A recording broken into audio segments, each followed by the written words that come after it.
What's going on, everybody? SquallDawg here. This is my Illustrator 101 tutorial series that I will be using to help teach you guys how to use the same program I do whenever I design my clients' work. Please don't forget to hit that like and subscribe button and that notification bell. Also, too, please don't forget to check out all my socials in the description down below. Don't forget to join the Discord. And also don't forget that I stream on Twitch every single Friday, Saturday, and Sunday morning at 9 o'clock Eastern Standard Time.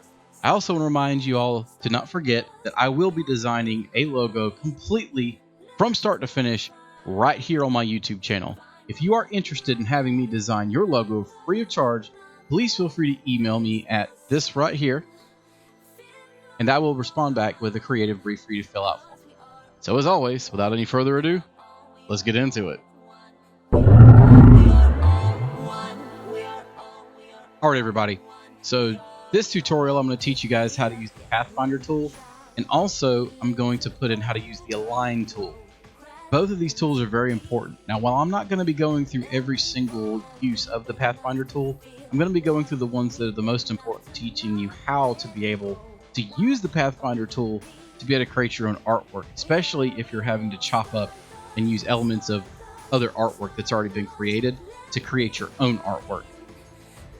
So we're going to go ahead and get into it. Alright, so as you can see, this is where we left off with the last tutorial in part 2, where I was showing you guys how to make and expand graphic elements. So the first thing I'm going to show you guys is about the Align tool. There's a couple of different ways you can use the Align tool. You can either align it to the selection, meaning that if you choose these two right here, you can align these two to each other. Let's say I wanted them to be in the middle, I wanted to be centered with each other. You can do that, and then you can also have them come down, have them be at the top, bottom. You can have them left aligned, right aligned, center aligned. We're just going to leave everything center aligned. You can also have it done where it's aligned to your artboard. So let's say, for instance, if you're designing something and you want something to be at a specific place on the artboard itself, then you're going to change it to align to your artboard. And then when you do that, then take both elements and it'll move them to the center of the board. If you put them in the middle, put it in the center. If you do right here, it'll align it vertically in the center. You can also have it go all the way to the edge, left, right. You can have it go to the bottom, up. You can have it do all that. And the other thing I'm going to show you in the Align tool is using the Distribute Spacing tool. It's important to understand how to use this, especially if you're trying to design something where you've got a large text on the top and then you've got smaller text on the bottom, and you want it to be distributed across the width of the larger text. So the way you do that is, first of all, we got to move this stuff out of the way. Let's say I wanted this text right here. Remember, hold shift and then left click and hold and then drag. So let's say I wanted this text right here. I wanted it to be aligned, and I wanted it to be distributed equally across here, along with spaces. So the way you do that is, you take this, first of all, remember we have to ungroup it because all of those letters are grouped together. See, now that I've ungrouped it, I can select individual text elements. Alright, so I'm going to change my Align tool back to Align to Selection because I want it to be aligned to this. I don't want it to be aligned to the artboard, I want it to be aligned to this. Alright, so what we're going to do here is we're going to click the T, and then we're going to click the rectangle. Now that you've got those two selected, instead of having to, drag over like that, I mean, you can do that, but it's easier when you're doing stuff like this to just hold shift and click the 2. So what you're going to do, so see, we've got it click to the selection. We're going to left align the T with the rectangle. And then what we want to do is we want to click the N, hold shift, click the rectangle again, and then do right align. Now, what this has done is it's got our T all the way over here, and it's matched up our lines and aligned them perfectly. Now, there's one other thing that we need in order to be able to make sure that we have our spaces properly. So what we got to do is we want to take, let's just say, we'll just take a dot.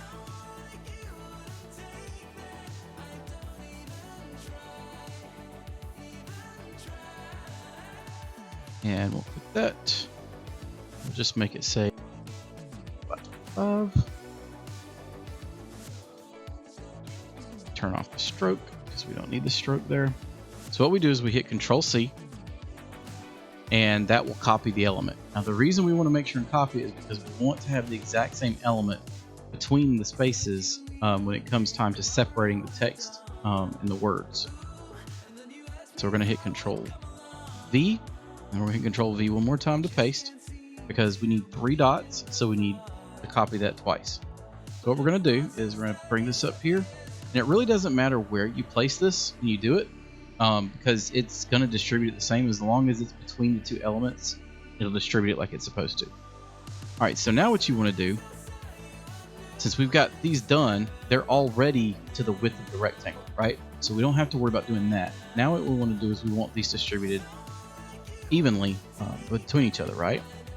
So what we do is we come over here, and you've got distribute space, and you can either do it up and down, or you can do it left to right. In this particular instance, we're going to do it left to right. Now, if this was something where you were doing it from top to bottom, then you want to separate words and make sure there's space in between them. Then instead of having it here from left to right, you want to make sure it's up and down. So you would want to do that respectively.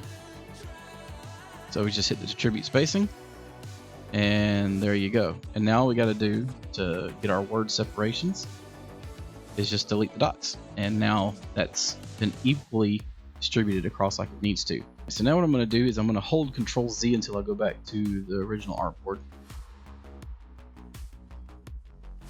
Alright, so now that we've got these back together, I'm going to show you how to use the Pathfinder tool. Now, what I need to do is I need to make sure and make a few different colors here, so that way you can kind of understand and get the difference between some of this stuff. So this, I'm going to change to red, because I love the color red. We'll make this square a gray square. And the underline, we'll just go ahead and make, what do you think? Yeah, we'll just do it red too. A little bit darker. Alright, so whenever you have different elements that you want to put together, let's say you went to Google Images and you found this heart right here, and you really want to have a box around the heart. An easy way to do that is to take this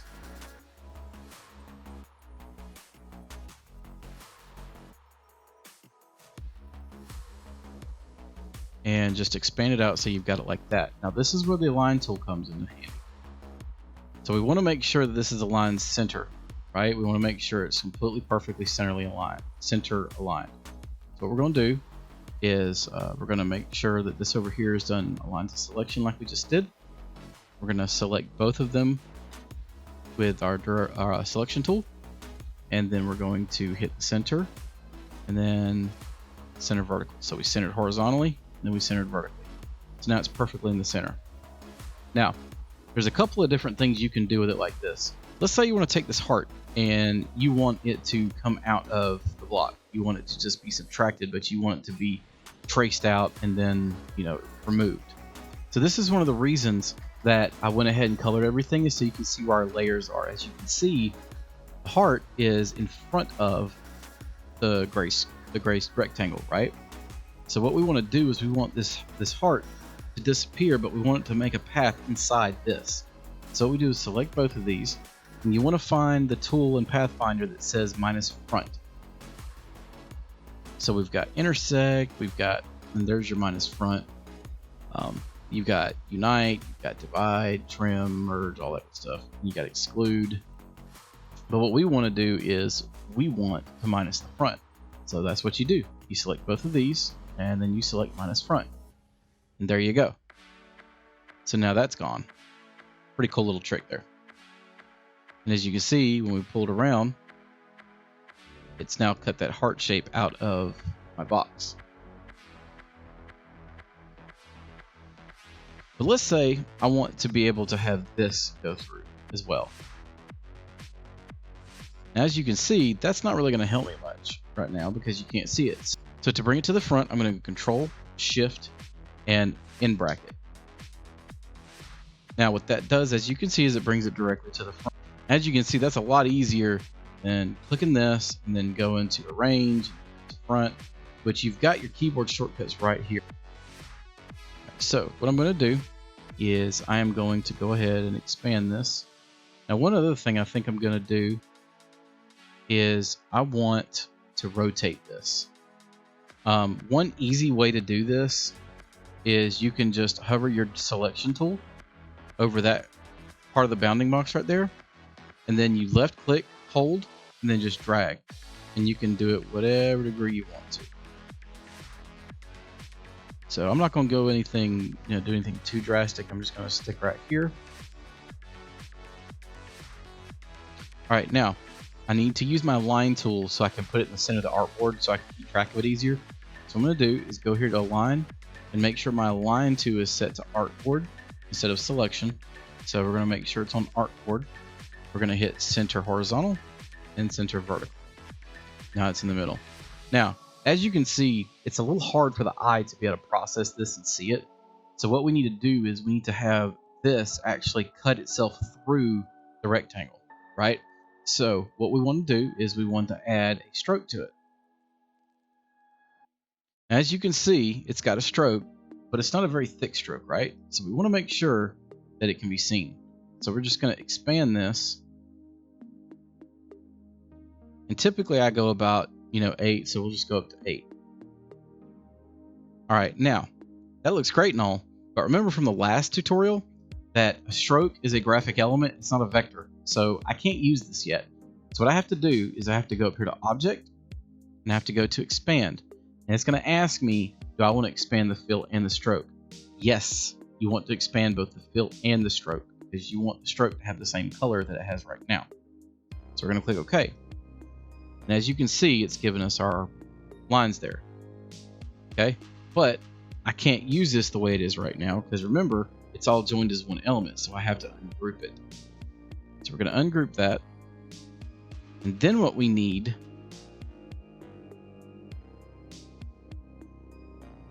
Then what we've got to do is you want to use your selection tool and hold shift while we click all these elements. We want to ungroup them one more time because the first time we ungrouped it, it just separated the letters. And now we want to separate outlines from the actual fill of the letter themselves, so the stroke from the fill of the letters themselves. So now, and you can see if we've selected it or not. So if we select the letter and it's part of the initial fill, it would be red. If it's part of the outline that we created, it'll be white. All right, so what we want to do is we want to once again go through here, but now we just want to click the outlines themselves.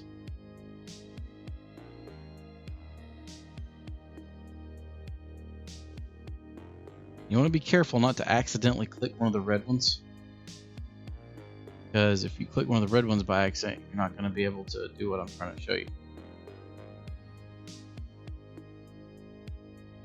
All right, so now what we want to do is we want to move this to the back, but we don't want to move it all the way to the back.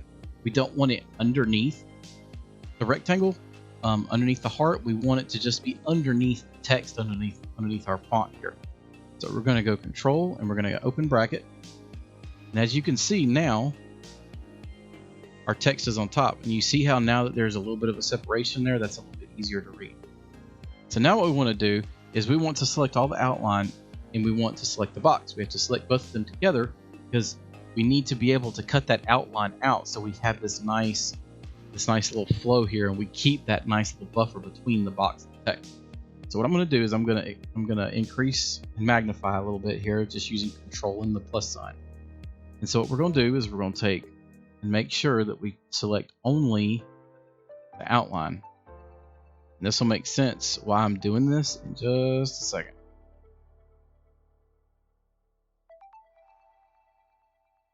You'll know if you click the wrong one because you'll see this turn into kind of a little X right there. And what that means is that it's not just one color.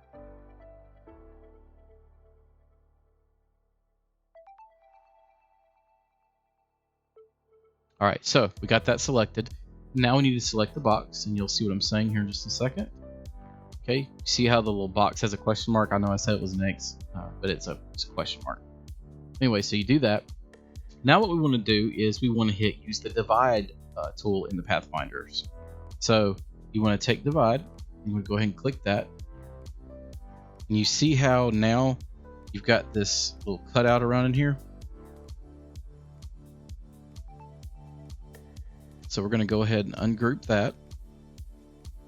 And here, what we do in the white area is we just want to hit delete. And you're also going to have a little bit of a path left over. So you just want to make sure and go ahead and click delete there, because it'll be like a ghost path, so to speak. Go ahead and delete that.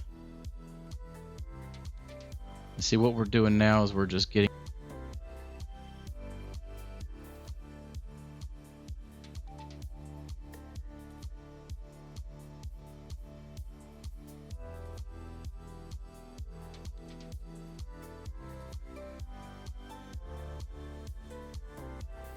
Alright, so as you can see, I've gotten that cleaned up and weeded out. There are some things that you need to make sure and pay attention to, but if you want to do that and you want to make sure that it's been weeded out properly, you can always just select the whole thing. And if you see any like little trash elements that are still in there that don't go with the flow of it, those are elements you want to get rid of, especially if you get ready to try to color the whole thing, or if you try to join the paths or unite the paths. It can actually make it pretty messy and it can screw with you for a little bit. So the last thing I'm going to show you guys how to do on this is there are options you can use with your brush. Remember, in our last tutorial, we took this line and we expanded it out with the stroke and everything and made it one solid line. To do the brush like I'm wanting to do, to have arrows, I can't use this, so I'm going to put it up here. What I'm going to do is I'm going to create another line. Give it a 0 angle so it goes straight from right to left. I don't need that much. I'll just say 600. There we go. If I need it to be bigger, I can do that later on. I can do that here in just a second. All right, what I'm going to do is, so these brushes, all these things, remember, are outlines, strokes. So what I'm going to do is I want to create an arrow. Now the kind of arrow I want to create is not going to be just a standard arrow, because the standard arrows are the ones that are literally just a pointing head. I want an actual arrow, right? So what I'm going to do is go to arrows and special. And as you can see, there's all kind of different little arrows you can choose from in here. You can just scroll through here, and whenever you guys decide to do it, y'all can go through it yourselves. Just for the time being, for the purposes of this tutorial, I'm not going to go crazy with it. I'm just going to choose this. And as you can see, it's created my little arrow down there for my brush. Let me close this. And what I want is I want it bigger. So I'm going to go ahead and expand it to a 5 point. Yeah, 5 point will be good. We'll just leave it there. Now, something else to note is there are some different little options you can do here with your stroke. We're not going to get into that. That's something that you can look at yourself later on. But I wanted to make sure to show you guys this. So remember, now that we've got this and it's considered a stroke, all this stuff around it is considered a stroke. So what we need to do is we need to make and expand that. So we're going to go to expand appearance. And as you can see now, we've got our arrow. So I want this arrow to come in from this direction. I don't want it to go in line with that, because I want to create almost kind of a little X effect. So what I'm going to do is I'm going to take this, I'm going to right click, I'm going to transform, and I'm going to rotate. Now I've got my preview selected, so that way it'll show me what it looks like when I rotate it. But as you can see, if I go up, it'll go to the left. If I go down, and see how it'll move it around. Let's see, I want it to come in like this. So there we go.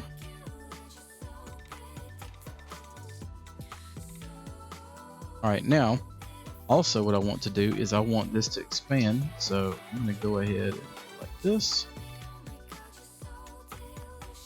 And I want this under my text. I don't want it crossing over my text. Before I do that, for the purposes of design for aesthetics, I want all of this right here. I don't want it to move. You'll see why in a second. What I'm going to do is do that, and I want that to stay together. So you're going to go Control G, and that'll group all that together. So now when I click any of this, it won't go anywhere. I'm going to take this, I'm going to put it up about where I think it lines up with the top of the T.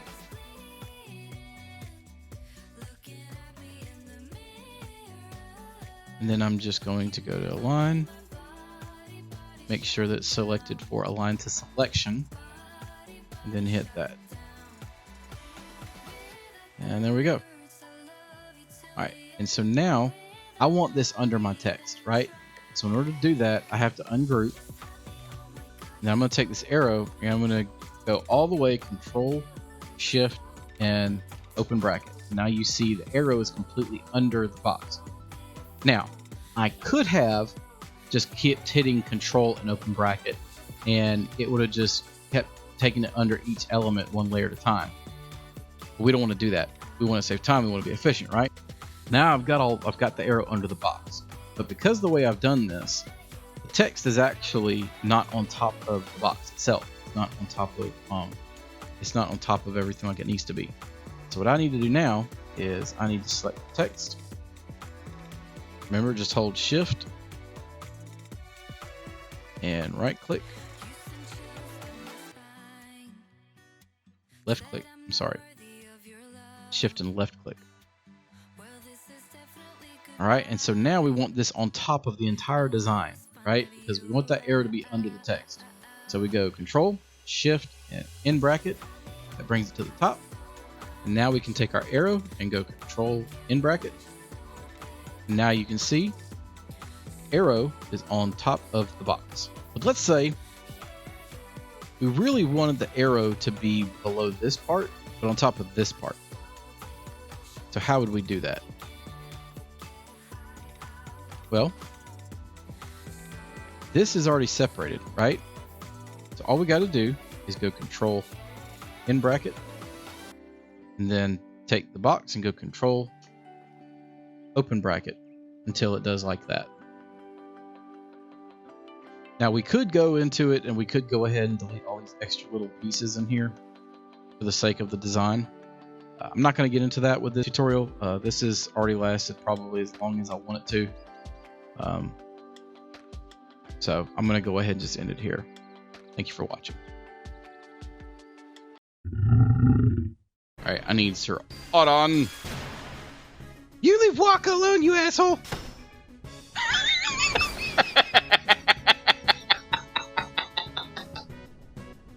Waka turned himself into stone.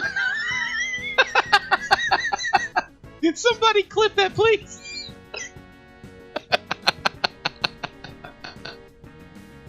Oh my god, dude, that was funny as shit. Waka straight up turned himself to stone.